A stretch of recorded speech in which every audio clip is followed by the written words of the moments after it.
linis time ng mga fruit trees.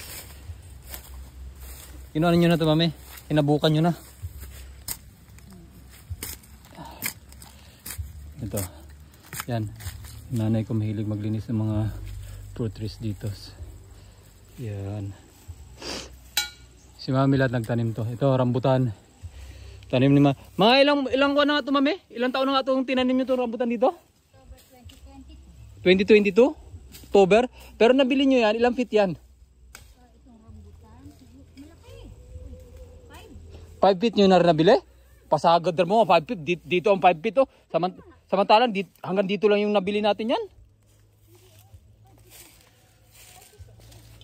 Ah, binaon pa kasi, no? Yan oh. Nahabuan. Ah, maraming rambutan dito guys. 1, 2, 3, 4, 5.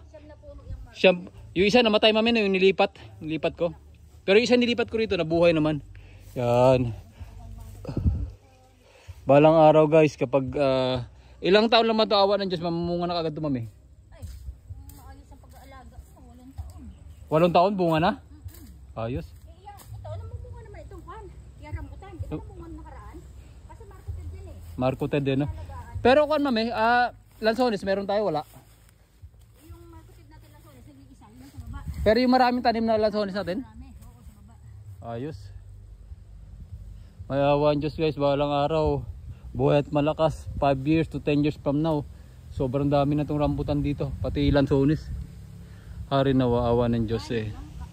Langka, taga mamin oh, sobrang dami. Kasi pag yung langka, kapag namunga na kasi yung langka namin, kinukuha na kagad. Yung buto na nakakain namin, kuwan lang, tinatanim na kagad natin sa gilid mamin oh. Tapos tinatransplant. Doon, daming kuwan doon.